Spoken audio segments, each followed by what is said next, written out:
Bismillahirrahmanirrahim. Alhamdulillahirrabbilalamin. Wassalatu wassalamu ala asyrafil anbiya'il mursalin wa ala alihi wa sahbihi ajma'in. Yang dihormati barisan hakim yang pastinya menjadi teraju kebenaran, ahli-ahli panel yang pastinya akan sentiasa gigih melontarkan hadir dan sidang hadirin yang dihormati. Assalamualaikum warahmatullahi wabarakatuh. Salam sejahtera dan salam satu Malaysia. Ahli panel dan sidang hadirin yang dirahmati Allah. Alhamdulillah, bersyukur kita kehadrat ilahi kerana limpah kurnia dan izinnya dapat kita bersama-sama bersua dalam forum hari ini. Walaupun hanya di alam maya bersituasikan pandemik COVID-19 yang melanda seluruh negara, kita masih mampu untuk melakukan forum hari ini. Saya Puteri Kanisa Nabila binti Roslan sebagai moderator forum pada hari ini. Sebelum saya memulakan perbincangan pada hari ini, saya ingin memperkenalkan ahli-ahli panel kita kepada anda. Bersama saya adalah 3 orang ahli panel yang tidak asing lagi. Baiklah, ahli panel yang pertama yang segak iaitu Saudari Nurjana binti Isyam yang berasal dari Kuliah Johor. Selamat datang saya ucapkan kepada saudari dan apa khabar? Khabar baik, Alhamdulillah. Terima kasih kerana menjemput saya. Alhamdulillah sama-sama. Seterusnya, ahli panel kita yang kedua lagi bergaya, Saudari Nur Sahairin Fitriah binti Sulaiman berasal dari Melaka. Selamat datang dan apa khabar? Terima kasih, khabar baik, Alhamdulillah. Sama, Alhamdulillah. Dan ahli panel kita yang terakhir, nampak pemalu tapi peta berkata, Nurin Alia binti Zamri yang merupakan anak jati Terengganu. Selamat datang saudari, apa khabar? Terima kasih moderator. Alhamdulillah sihat. Alhamdulillah. Sama. Sebelum saya memulakan perbincangan ini, izinkan saya mengupas sedikit tentang tajuk forum hari ini, iaitu Gerakan Terjemahan Abbasiyah. Saya mulakan dengan latar belakang kemunculan Daulah Abbasiyah. Dinamakan Daulah Abbasiyah disebabkan pengasas dan para pemerintahnya merupakan keturunan Abbas, iaitu bapa saudara Nabi Muhammad. Ia mula dibangunkan oleh Abdullah As-Saffah ibnu Muhammad ibnu Ali Al-Abbas yang berkuasa bermula dari tahun 750 hingga 754 Masihi. Beliau dilahirkan di Humaimah pada tahun 104 Hijrah dan telah dilantik menjadi khalifah pada tanggal 3 Rabiul Awal 123 Hijrah bersamaan dengan 750 Masihi.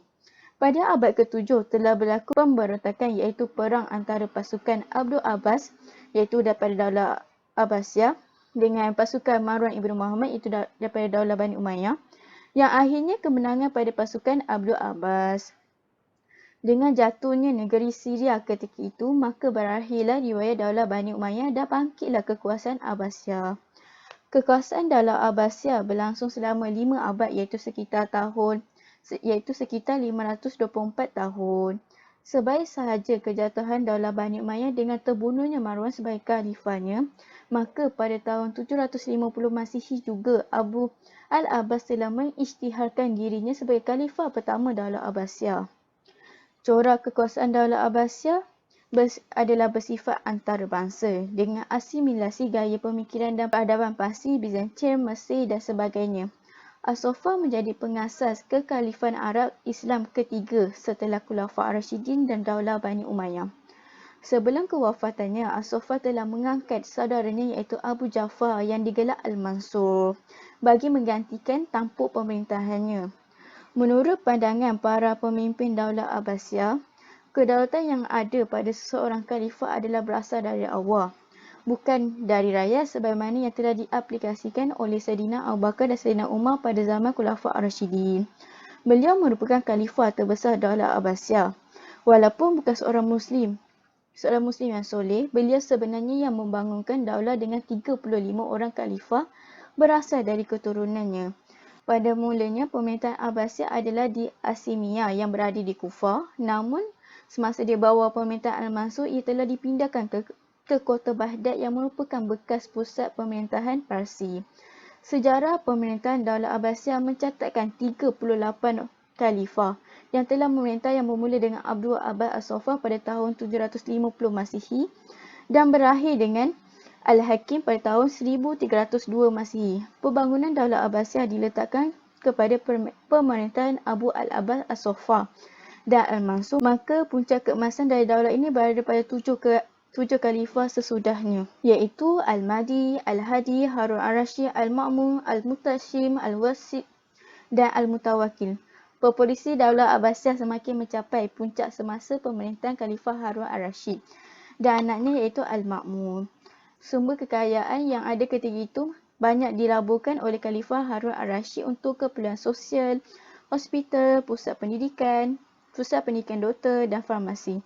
Sementara semasa pemerintahan Al-Ma'mun, pula berlakunya perkembangan penterjemahan kitab-kitab berbahasa asing secara meluas. Baiklah, soalan saya kepada panel pertama. Seperti mana yang kita ketahui, kegiatan terjemahan mencapai puncaknya ketika pemerintahan Khalifah Al-Ma'mun. Hal ini didorong dengan sifat kepribadian Khalifah Al-Ma'mun yang memiliki kecerdasan yang luas dan beliau sangat mencintai ilmu pengetahuan, kebudayaan dan sastra. Bolehkah saudari Nurul Jannah memberi ulasan mengenai gerakan penterjemahan zaman Khalifah Al-Ma'mun? Okey, bismillahirrahmanirrahim. Assalamualaikum warahmatullahi wabarakatuh. Terima kasih kepada Tuan Moderator yang telah memberi saya peluang untuk berkata-kata pada hari ini. Baiklah, saya akan bercerita mengenai gerakan penterjemahan zaman Khalifah Al-Ma'mun. Sebelum itu, eloklah kita mengetahui bahawa semasa Daulah Abbasiyah ini terdapat 3 peringkat penterjemahan, iaitu peringkat yang pertama adalah ketika era pemerintahan Khalifah Abu Ja'far Al-Mansur sehingga Khalifah Harun al-Rashid, di mana Khalifah Al-Mansur telah memberi dorongan kepada umat Islam untuk dalam aktiviti penterjemahan. Sementara itu, di zaman Khalifah Harun al-Rashid, aktiviti penterjemahan semakin diperluas apabila terdapat beberapa buah bandar Rom yang telah jatuh ke tangan orang Islam, dan Khalifah Harun al-Rashid telah mengarahkan orang Islam supaya menterjemah buku-buku daripada Rom. Seterusnya, peringkat yang kedua adalah penterjemahan buku-buku asing ke bahasa Arab semasa pemerintahan Khalifah Al-Ma'mun, disebabkan oleh Khalifah Al-Ma'mun ni seorang khalifah yang sangat taksub kepada pemikiran, falsafah dan juga keilmuan. Peringkat yang ketiga adalah peringkat selepas zaman Khalifah Al-Ma'mun yang merupakan kesinambungan daripada zaman Khalifah Al-Ma'mun.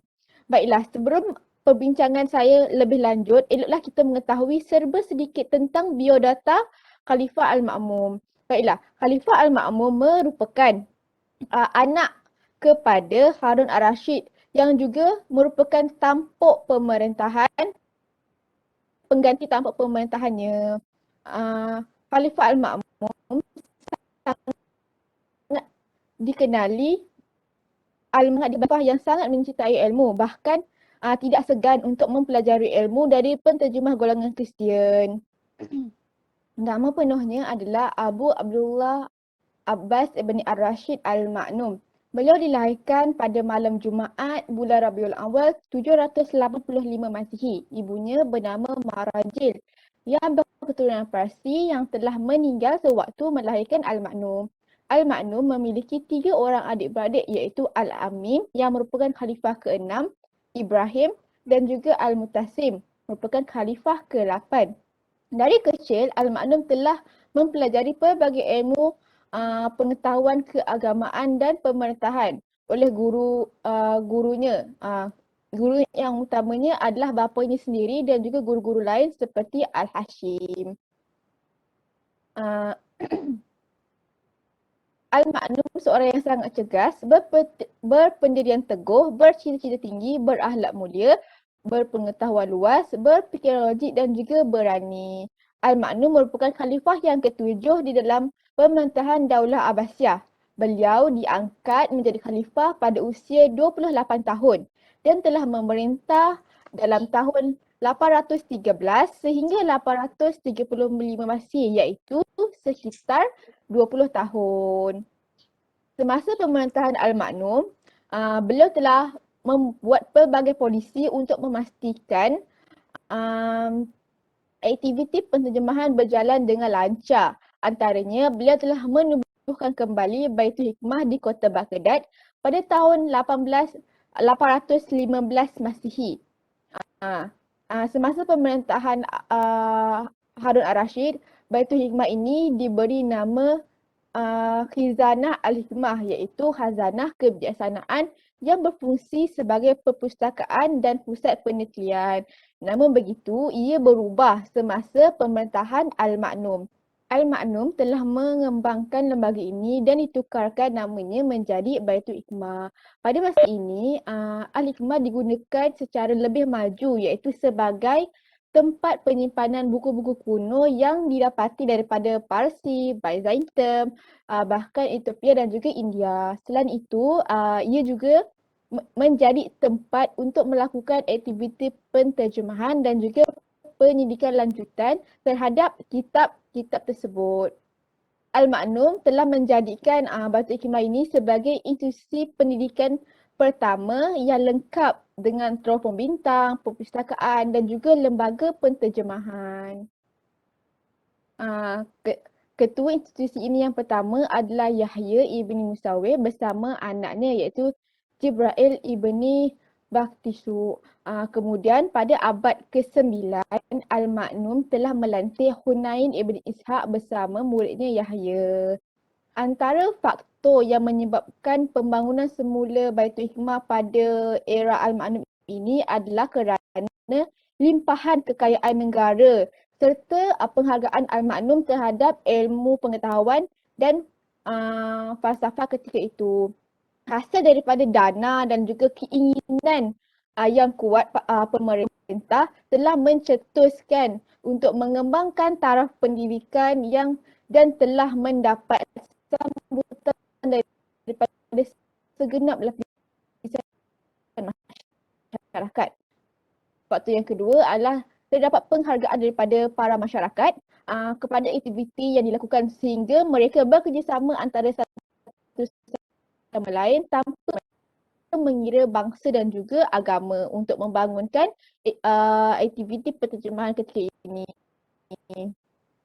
Buku-buku yang diperolehi oleh Harun al-Rashid dan juga Al-Ma'num semasa penalukan di Ankara, Amuria dan Cyprus turut diterjemahkan di situ. Menurut Ibnu Nadim dalam kitabnya Kitabul Fihris telah menyatakan berlakunya surat menyurat di antara Al-Ma'num dengan Raja Byzantium yang telah dikalahkan dalam peperangan dengan syarat damai. Iaitu syarat damainya adalah Raja Byzantium hendaklah mengizinkan agar buku ada di almarinya dapat diterjemahkan oleh para penterjemah yang dihantar oleh Al-Ma'num. Sikap Al-Ma'num ini membuatkan Raja-Raja Byzantium berasa pelik terhadap orang Islam yang sangat taksub untuk memiliki buku-bukunya. Oleh itu, Al-Ma'num telah melantik sekumpulan para tokoh antaranya Ibn Batri dan lagi mengambil buku-buku yang bersesuaian kemudian dibawa pulang untuk diterjemahkan daripada bahasa Parsi ke bahasa Arab oleh Qasra Ibn Luqa. Pada era Khalifah Al-Ma'num, penterjemah utama yang telah banyak menterjemah kitab asing adalah Hunain ibn Ishaq berserta anaknya Ishaq ibni Hunain ibn Ishaq. Untuk menerjemah ke bahasa Arab antaranya Yuhanna ibni Mustawi, Hunain, Muhammad ibni Musa al-Khawarizmi, Sa'id ibni Raqqah dan Umar ibni Farhan. Namun begitu, pada permulaan aktiviti penterjemahan para kalangan namun akan setelah sekian lama juga pada orang Islam. Antara penterjemah terawal adalah daripada keluarga Barmaki di Khorasan, orang-orang Khorastan Persia dan orang-orang Kristianis Toris daripada Syria. Selepas muncul penterjemah di kalangan orang Islam antaranya Abu Sahal Fazil Dab Alam daripada keturunan Parsi, Yuhanna daripada keturunan John, Ibni Masuya daripada keturunan Sosta Ibni Luqa. bagi setiap kitab asing yang berjaya diterjemahkan ke dalam bahasa Arab akan dibayar dengan emas seberat buku. Telah diriwayatkan Al-Ma'num telah memberi Hunain ibn Ishaq emas seberat buku yang telah berjaya diterjemahkan ke dalam bahasa Arab. Okay, selain itu, sebagai balasan kepada para penterjemah, mereka telah diberi imbalan sebanyak 500 dirham tiap bulan atau setara dengan 2 kilogram emas. Tujuan Al-Ma'num ini supaya memberi galakan kepada orang-orang untuk lebih menterjemah, usaha dalam menterjemah buku-buku. Tujuan Hunain ini adalah iaitu bagi menyelamatkan beberapa khazanah ilmu pengetahuan dari hilang ketika kelemahan atau keruntuhan kekuasaan sesuatu itu hasil daripada penterjemahan dapat oleh umat Islam memanfaatkan atau memahami ilmu daripada aspek yang selari dengan Islam. Baiklah, sekian sahaja daripada saya. Terima kasih. Terima kasih kepada saudari Nurul Jannah atas penjelasan beliau sebentar tadi berkenaan gerakan penterjemahan zaman Khalifah Al-Ma'mun. Pada pandangan saya merupakan penjelasan terperinci dan menarik daripada saudari ahli panel pertama. Saya tertarik dengan pandangan beliau bahawa tujuan Al-Ma'mun hanyalah untuk menyelamatkan beberapa khazanah pengetahuan asing dari hilang ketika kelemahan atau keruntuhan kekuasaan mereka. Di samping itu, juga bagi kegunaan umat Islam dapat memanfaatkannya dan memahami ilmu dari aspek-aspek tersebut. Okey, seterusnya saya ingin beralih kepada panel yang kedua. Memang kita tidak dapat menafikan bahawa gerakan penterjemahan ini telah membawa umat Islam memasuki era perkembangan ilmu pengetahuan yang tinggi dan secara tidak langsung dapat melahirkan tokoh yang hebat dalam Islam. Oleh itu, bolehkah saudari Nur Suhairin Fitriah berikan satu contoh tokoh intelektual Abbasiyah? Dipersilakan. Terima kasih saudari moderator di atas soalan yang diajukan tadi. Baiklah, seperti yang dikatakan oleh panel kita yang pertama iaitu Hunain. Jadi di sini saya akan menerangkan tokoh intelektual Al-Abbasiyah iaitu Hunain bin Ishaq yang dikenali sebagai Hunain. Dalam bahasa Syria, Hunain bin Ishaq, manakala bahasa Arab ialah Abu Zaid bin Ishaq Al-Ibadi. Di dalam bahasa Latin, Hunain dikenali sebagai Johannitus Onen. Beliau dilahirkan pada tahun 809 Masihi di Iraq, iaitu selatan negara Iraq. Beliau telah meninggal semasa zaman pemerintahan Khalifah Al-Mutawakkil. Beliau juga meninggalkan dua orang anak lelaki iaitu Ishaq dan Daud. Anak telah meneruskan jejak langkah ayahnya penterjemah dan ahli matematik. Sementara Daud pula menjadi seorang doktor. Okey, Hunain ini merupakan seorang agama Nestorian Kristian terkenal dan berpengaruh serta memainkan peranan sebagai sarjana, doktor dan saintis pada zamannya. Hunain merupakan anak kepada seorang ahli pengamal perubatan dari keluarga Kristian Nestoria. Sebaik sahaja bapanya mengetahui akan kemahiran dalam bidang perubatan, maka bapanya telah menghantarnya ke pusat bandar Abbasiyah untuk mengaji ilmu perubatan. Beliau pada awalnya menuntut ilmu perubatan di perubatan Jundi Syapur dari seorang doktor dan guru Nestorian yang terkenal iaitu Yohanna ibnu Masawi yang merupakan murid kepada Jibril ibnu Baktishu. Namun begitu, gurunya iaitu Yohanna tidak berapa gemar akannya. Hal ini disebabkan Hunain ini terlalu banyak bertanya sehingga membuatkan Yohanna ini merasa muak dengan pertanyaan tersebut. Lalu Hunain ini telah diusir dari situ. Jadi dari sisi yang lain pula, gurunya Yohanna ni dia telah merendahkan lagi bakat Hunain ketika beliau menuntut ilmu perubatan dan menyarankan agar berniaga ubat di bandar Hira seperti ayahnya sahaja. Maka Hunain telah bertekad untuk meninggalkan tempat tersebut dan pergi mempelajari ilmu bahasa Yunani serta bahasa Arab. Hunain telah berangkat pergi ke Alexandria untuk mempelajari ilmu bahasa dan peradaban Yunani di sana selama 2 tahun. Beliau juga telah pergi ke Anatolia bagi menyempurnakan lagi pengetahuannya berkaitan Yunani. Hunain telah tinggal beberapa tahun di Basra bagi menimba ilmu bahasa Arab dengan seorang guru yang popular iaitu Al-Khalil ibnu Ahmad Al-Farahidi.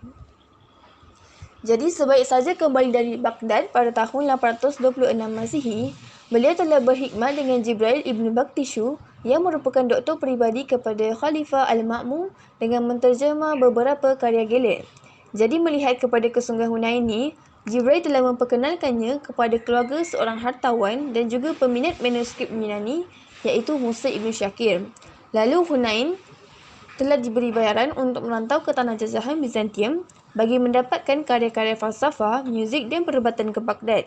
Disebabkan keakraban hubungan antara Musa Ibn Syakir bersama dengan Khalifah Al-Ma'mun, maka beliau telah memperkenalkan Hunain sebelum kematian Jibril Ibn Baktishu sekitar tahun 828 Masihi. Pada tahun 830 Masihi, Khalifah Al-Ma'mun telah melantik Hunain menjadi Ketua Bait Al-Hikmah yang merupakan sebuah institusi yang didukung oleh khalifah dan para hartawan bagi menterjemahkan karya-karya kuno. Bermula dari situlah, menjadi banyak kitab-kitab yang telah diterjemahkan oleh Hunain ke dalam bahasa Arab. Jadi antara karya terjemahan Hunain Ibn Ishaq yang penting adalah Risalah yang di dalamnya menerangkan 129 karya gelen. Dari 129 karya gelen itu, Hunain Ibn Ishaq mengaku telah menterjemahkan sebanyak 90 buah iaitu kitab yang bertajuk Critical Stay yang dipersembahkan untuk Abu Ghaffar Muhammad Ibn Musa Ibn Syakir. Selain itu, beliau juga menterjemahkan karya-karya Hippocrates dan menulis buku-buku seperti Al-Mantiq atau Logik, Al-Aqdiyat atau Nutrisi dan Al-Adawiyat, Al-Musahilat atau ubat pencuci perut. Beliau juga telah mengarang lebih dari 100 buah karya asli, akan tetapi hanya sedikit yang masih wujud sehingga kini. Kaedah penterjemahan yang digunakan pakai oleh Hunain dalam menterjemah karya-karya astronomi adalah beliau akan menterjemahkan manuskrip tersebut dari bahasa Yunani ke bahasa Syria. Kemudian beliau akan meminta penterjemah dari bahasa Yunani ke bahasa Syria. Kaedah penterjemahan yang digunakan pakai oleh Hunain dalam menterjemah karya astronomi adalah beliau akan menterjemahkan manuskrip tersebut dari bahasa Yunani ke bahasa Syria. Kemudian beliau akan meminta penterjemah yang lain untuk menterjemahkannya ke dalam bahasa Arab. Sementara bagi karya falsafah pula, beliau akan menterjemahkan terus ke dalam bahasa Arab. Pada awal aktiviti penterjemahan, kaedah yang digunakan pakai oleh Hunain adalah dengan menggunakan kaedah secara salinan sama, namun telah bertukar kepada kaedah secara sistematik. Namun begitu, kerja-kerja penterjemahan ini bukanlah sesuatu benda yang mudah bagi Hunain kerana beliau terpaksa mencari perkataan-perkataan lain yang seerti untuk diterjemahkan serta diikuti nota kaki bagi menjelaskan lagi maksud asal tersebut. Hunain dibantu oleh anaknya Ishaq ibnu Hunain, anak saudaranya Hubash ibnu Al-Hasan Al-Asam, pembantunya Isa ibnu Yahya ibnu Ibrahim, Isa ibnu Ali dan Musa ibnu Khalid, serta ramai lagi saintis terkemuka antaranya Istafan ibnu Basil. Jadi berikut adalah karya yang telah diterjemahkan oleh Hunain. Jadi saya akan sebutkan beberapa karya. Yang pertama ialah Kitab Al-Abaqarat mengenai Sumpah Hippocrates, Kitab Al-Fushuli mengenai pergelangan, Kitab Al-Kas mengenai keretakan tulang, Kitab At-Taqadum Ibn Ma'rifat mengenai pengantar bagi pengenalan, Kitab Al-Qatitun. Ini adalah beberapa karya Hippocrates yang diterjemahkan oleh Hunain Ibn Ishaq. Sekian, terima kasih. Terima kasih kepada panel kedua kita. Kehebatan Hunain Ibn Ishaq dalam gerakan penterjemahan telah memperluaskan ilmu pengetahuan kepada masyarakat. Dengan terjemahan, masyarakat tempatan mampu untuk mengetahui buku-buku yang tidak pernah diterjemahkan sebelum ini. Dan saya akan beralih kepada panel kita yang terakhir. Bait Al-Hikmah bukan sahaja perpustakaan, malah dijadikan pusat akademi dan biro penterjemahan serta turut berkembang menjadi pusat intelektual. Apa kata panel kita yang ketiga, Saudari Nurna Alia menceritakan mengenai pengaruh Bait Al-Hikmah dalam kegiatan intelektual. Dipersilakan Saudari. Terima kasih kepada moderator. Jadi saya akan membicarakan mengenai pengaruh Baitul Hikmah dalam kegiatan intelektual, pembukaan dan penyebaran Islam secara meluas sehingga berlakunya pertambahan umat Islam yang bukan dari masyarakat Arab telah menyebabkan berkembangnya penterjemahan buku-buku yang membawa umat Islam memasuki era perkembangan ilmu pengetahuan yang tinggi. Dan ia secara tidak langsung telah melahirkan tokoh-tokoh yang hebat seperti Al-Khawarizmi, Al-Kindi, Ibn Sina, Al-Razi dan Al-Farabi. Selain itu, penyelidikan di Baitul Hikmah telah mempengaruhi gerakan intelektual sehingga berlakunya perkembangan dalam pelbagai bidang. Contohnya seperti bidang perubatan dan astronomi. Dengan itu tertubuhlah beberapa balai cerap astronomi seperti Balai Cerap Al-Battani, Balai Cerap Ibn Sina dan Balai Cerap Malik Shah. Bagi bidang perubatan, mereka telah mencapai kegemilangan dengan buktinya telah muncul pakar perubatan yang hebat seperti Hunain Ibn Ishaq yang terkenal sebagai doktor penyakit mata. Selain itu, Al-Razi terkenal sebagai doktor pakar mengenai penyakit cacar dan campak.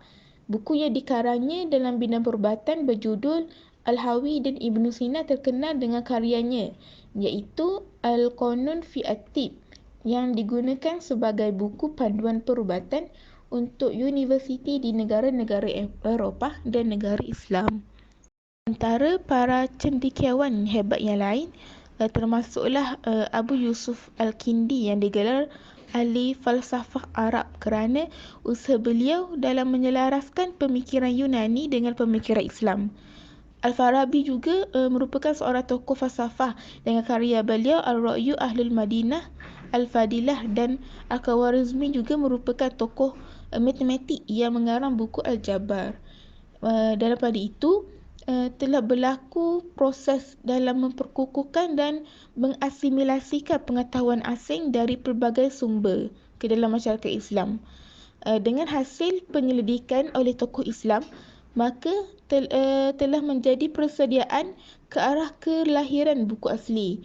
Gerakan penterjemahan ini memberi pendedahan kepada masyarakat Islam untuk ambil tahu tentang pengetahuan asing supaya mereka ni tidak mensia-siakan peluang tersebut.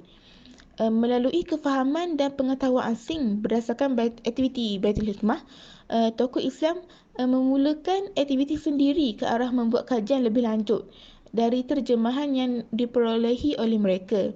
Dengan itu, umat Islam berkemampuan dalam mengemukakan perkara baru tambahan dari terjemahan yang dicapai di peringkat awal. Pengaruh gerakan penterjemahan telah dapat pencapaian yang tinggi oleh umat Islam dan perkara ini berlaku disebabkan oleh beberapa faktor.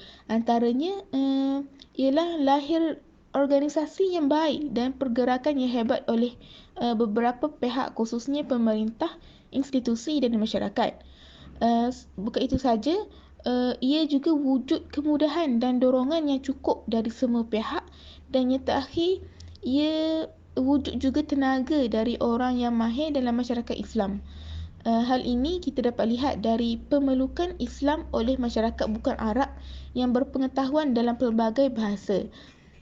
Mereka telah mendorong mendalami Islam melalui usaha menguasai bahasa Arab bagi memahami Islam dari sumber yang asli. Maka melalui proses itu, lahirlah penulisan asli oleh pemikir Islam dan bermulalah proses pengislaman ilmu ke atas ilmu-ilmu dari sumber asing.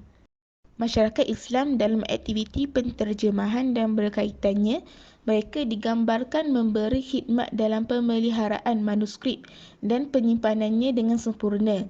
Mereka melakukan hal ini atas arahan Khalifah Al-Ma'mum untuk mengumpul bahan-bahan bertulis dan membeli terus dari penguasa masyarakat asing. Usaha aktif ke arah memperluaskan terjemahan ini diteruskan dengan sebaiknya dari pelbagai bangsa maupun agama agar mereka dapat memanfaatkannya.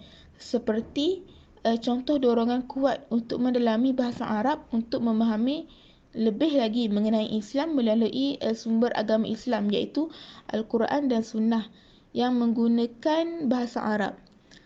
Apabila buku asing itu diterjemahkan ke dalam bahasa Arab, masyarakat akan lebih memahaminya berbanding bahasa asing. Dan yang terakhir yang saya ingin membicarakan adalah tuntutan Islam supaya berfikir dan menyelidik dahulu telah memulakan usaha penyelongkaran buku-buku yang belum diterjemah.